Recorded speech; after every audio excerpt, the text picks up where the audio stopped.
Do you speak 3D? Can you talk in animated object? Can you communicate in graphic novel? Do you speak in pictures, moving pictures, pictures that move people? Today's children are growing up in a world where those may soon be legitimate questions. We often say that a picture is worth 1,000 words, but we still assume that only a small percentage of humanity will ever really develop the skills to be considered a true artiste. Speaking in pictures, moving or static, 2D or 3D, is still considered the domain of experts, but it needn't always be. On January 8, 2011, in the German newspaper Stellen, the front page article was Experten für 3D-Welt in Qualifikation neue Technologie werden vielen Branchen gebraucht. The English translation, experts for 3D worlds. Get qualified, these new technologies will be needed in many fields. The accompanying picture shows a worker wearing a special three-dimensional visualization technology that allows him to manipulate virtual objects in thin air. The caption reads, Das Arbeiten mit virtuellen und 3D-Welten ist gefragt. Mit Qualifikationen kann man sich fit dafür machen. My loose translation, working with virtual and 3D worlds is in demand. With the right qualifications, one can make oneself fit for some new jobs. The article goes on to inform the readers in this historical working class area of Germany that many of the new jobs in the auto industry and medicine and architecture and planning, to say nothing of films and games, demand facility with 3D visualization.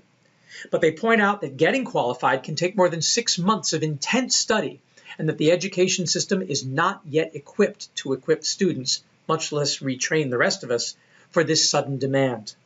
In addition, training courses can cost as much as 400 euros a day, and the software is very expensive. However, they conclude, for those who are truly motivated, there are tutorials online, and there is open source software available. An interesting state of affairs. There's a tacit assumption that the ability to translate an idea into 3 dimensions requires special training, and that certain barriers to entry for this heretofore domain of experts will, or should, always exist. But is this so? Whenever I think of 3D worlds, my imagination takes me to a place I've only seen in a 2-dimensional landscape, the Sea of Monsters in the Peter Max-designed Beatles cartoon, Yellow Submarine. There, amidst a host of marvelous beings, a quadrupedal-winged clown walks around speaking 3-dimensional objects into existence. When we first see him, he opens his mouth, and we see him produce an ice cream cone. The vacuum monster ambles over and sucks it up. With consternation, he then speaks a gas station, an Egyptian pyramid, and a colourful tie into existence. And then the marvellous 3D talking clown gets sucked into oblivion, or even further, as John Lennon quips. Look for it on YouTube. But while this incredible talent for reifying thought gets annihilated and lost to the sea monster gene pool in Yellow Submarine, that great 2-dimensional representation of the way the Beatles made people feel in the late 1960s may be in fact evolving right here in our own 3-dimensional world, here on Earth in the early 2010s. I envision a day not long from now when technology and our facility with it allows us to answer questions by conjuring objects and animated processes into an audiovisual existence in real time. Water, energy, food, all essential to human life and all interconnected. How so? Let's start with the most basic element, water. We would describe a building or a motor or even an emotion by instantly placing the object or representational graphic in front of the people with whom we are conversing. Getting a glimpse at the future, FGCU students are using this virtual reality technology to bring future buildings to life, and that can help protect you from hurricanes. Have the actual water flowing like in real life. Then we can kind of interact with it, controlling, and see how it will interact with the environment. Now, they say this new program is giving them a better chance to succeed after college, too. Wake News reporter Melinda Lee shows us how the Viper Lab works. This is video game on steroids. So it's state-of-the-art technology. Put on these glasses and enter a virtual world where the future of Southwest Florida is being created. The Viper Lab, well, it's an acronym that stands for Virtual Immersive Portal for Engineering Research. But really what it is augmented reality. I was so excited to work on this. It's a new technology. Software engineering student Jirawat Hirankam demonstrates how the lab brings his designs to life in front of him. An interactive, immersive view of the buildings like these, and also have the interactive component to it, like moving building around, rearranging them. And also, we can go inside the buildings. The lab can also simulate storms and surges Florida sees during hurricanes to better build a defense against them. We're working on a flooding simulation. You can redefine floodplains and assess flood risk more accurately. Community planning would be impacted, and we will be collaborating with local industry as appropriate. We can do things in the virtual environment that we just can't do physically without a lot of time and trouble and expense. At FGCU, Melinda Lee, Wink News Now. Wow, and all that game time is really paying off now, too. Absolutely. Well, this is the first semester for the FGCU's virtual lab, and the university says Florida developers are already expressing interest in the student work. On the road to that version of reality, we still have a lot of work to do. But in my mind, it starts with teaching our children and ourselves that it is normal to speak 3D. Rather than continuing to operate in linear 2D spaces, painstakingly training ourselves and our youth to put letters together into words and words into sentences and then paragraphs and then pages, all from left to right, if you're in the Western tradition, with the proper punctuation, and all just for the purpose of describing a room, setting up a scene, or describing a vector of motion and emotion? Well, we can now start training them to operate in what my postmodern urban planning professor Ed Soja calls third space, a nonlinear environment where the medium truly is McLuhan's massage and our message. It's like the emojis that people are using today, only taken to the nth degree. The problem with descriptions of third space, also the title of one of Ed's highly stimulating books, is that they normally are only ever done in second space. Ed writes about this brave new world using normal textual conventions. In lectures, he speaks about it from left to right, that is, from beginning to end, following the normal prepared speech for the lecture hall format. Speech is still two-dimensional, and we need people who can think and act in 3D. So what do? One of my first stabs at training myself to think and speak 3D was to read and study Scott McCloud's mind-opening book, Understanding Comics, The Invisible Art, and then moving on to his equally riveting sequels, Reinventing Comics, How Imagination and Technology Are Revolutioning an Art Form, and Making Comics. Now I'm toying with writing reports using the software program Comic Life rather than Microsoft Word, and trying to think not only about how to use pictures and graphs to illustrate points better, but how to use layout and space, size and color, and other design principles like gradation, repetition, unity, contrast, and harmony, what my father, animation historian John Culhane, used to call Grooch, so I would remember them. My next steps are doing all the tutorials I can find and find time for to better my skills in the GIMP, SketchUp, Blender, Unity 3D, Celtix, Cam Studio, Suicidator, City Generator, Make Human, Elder Scrolls Construction Set, Sim 3s, and other animation, game engine, 3D visualization, audio, and video production software. Like many in the NGO philanthropy world, I can't afford Maya, 3D Studio Max, or Cinema 4D, or Adobe Premiere's and After Effects and the whole Adobe Creative Suite, so I use what I can find. And then, of course, there are the traditional, if decidedly postmodern and cutting-edge, software programs for data visualization, like GIS, Geographical Information Systems, and SSPS, a statistics package, and Mathematica, and a host of GPS-oriented programs. Google Maps and Google Earths are the easiest to use. There are commercial versions of geographical information programs that are industry standards, like ArcView GIS, which is available to all students in this school. And there's a certification class that you can take at USF so that you can be qualified for job opportunities using this vital software. And there are open source versions like QGIS.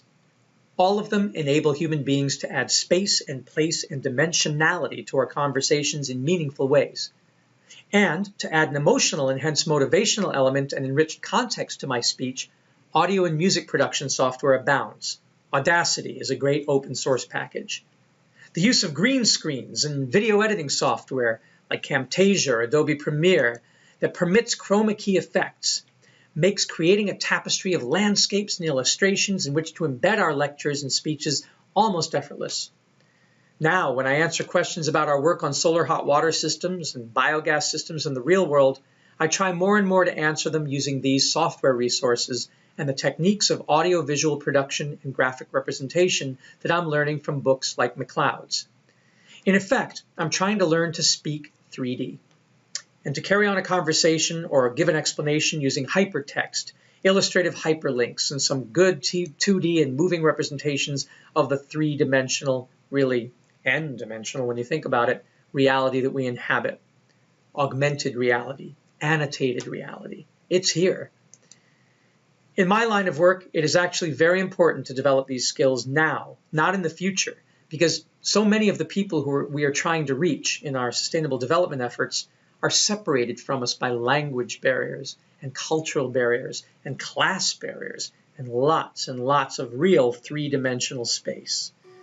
The use of multimedia, of music and video and gaming, and let's face it, fun, are paramount in importance if we want to share real solutions for empowering people and preserving or creating healthy environments.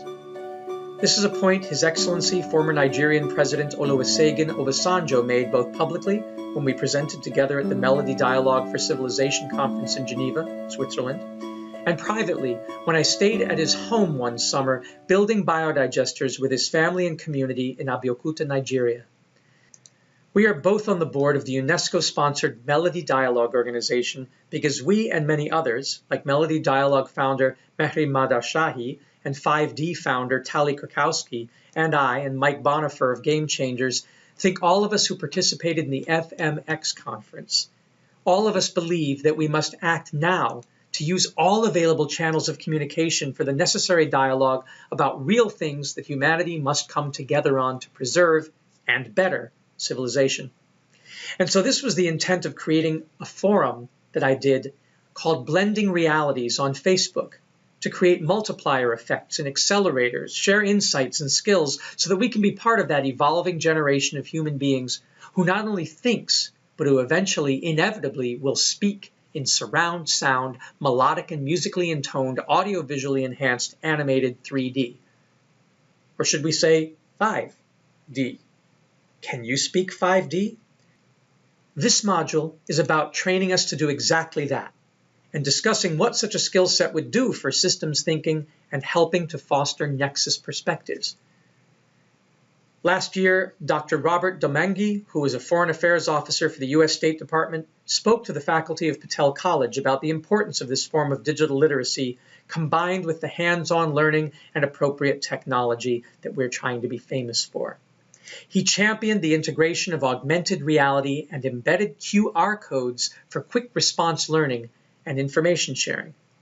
There's a clip about him speaking on YouTube in this curriculum. We live in an era unlike anything humanity has ever experienced outside of fantasy and science fiction, giving us the power of wizards and sorcerers. Our computers are as oracles were to the Greek gods, giving us instant access to more knowledge than we can even process, much less understand. Algorithms are searching for patterns that make sense of enormous amounts of interconnected data and helping put it in forms that our brains can at last and at least make some sense of. But we all need to retrain ourselves to use the unique properties of the human mind to render our ever-changing world meaningful. The Nexus demands 5D visualization skills. All the software I mentioned above is, of course, rife with possibilities, and the USF Digital Media Library offers most of the programs you need, as well as free training and certificates to get started and go far. I highly recommend you start teaching yourself how to be fluent as a 5D speaker. But I also recognize that for many of us, once we graduate, gaining access to these powerful tools for systems thinking and self-expression may become difficult or impossible if the career you end up working in doesn't provide what the university does. Most of these programs are very expensive and require constant upgrades and retrainings as they evolve. And so this is why I champion the use of Blender 3D, which is free and open source and yet amazingly complex and powerful, and which will run on any operating system, will even run off a thumb drive on computers you don't have administrative privileges for. Blender 3D is a paragon of Nexus technologies. It's a 3D object mesh modeler, an animation program, a game creation tool with a powerful physics engine for modeling reality, a compositor, a video and audio editing program, a text and title generator, a layout program, and a rendering package, all in one. It lets you create your own worlds and play God, and shows several different alternative realities. And this is why it's called Blender, because it blends so many functionalities into a single package and lets you blend realities. In fact, I'm so enthusiastic about Blender 3D that, as I mentioned, I created a Facebook group called Blending Realities, Creating Utopia by Blending the Virtual and the Real, which I welcome and encourage you to join. When you invest your time in learning Blender 3D, which I will argue should be as central to STEAM education, that's STEM education with an extra A&M, science, technology, engineering, art, math, and music, STEAM education should be essential to STEAM education as the real-life biodigester technology project is. You not only come away able to translate your ideas into compelling, exciting, dynamic, interactive, colorful presentations, but you increase your capabilities for systems thinking because navigating through its diverse menus and nodes and curve functions literally trains your mind and body through hand-eye coordination in a hands-on, minds-on way to think deeper and in a more interconnected fashion.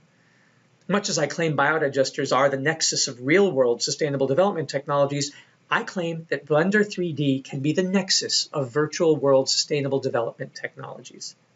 There are thousands of great free online tutorials, both written, illustrated, and video. I recommend those by Andrew Price in his Nature Academy, Blender Guru, he calls himself, as the most useful for those of us in global sustainability, because he has techniques for using Blender to create the most realistic, natural environments possible. So, how would you use Blender 3D in a class like this? I encourage each student to basically do the equivalent of a permaculture design certificate final project landscape, kind of thing that people who are earning a PDC have to do, but do it in interactive 3D, 5D space rather than a static bird's eye view document. You'll see in this module a link to a typical final project document from a student in the class of my permaculture instructor, the famed Andrew Faust of the Bioregional Living Center in New York.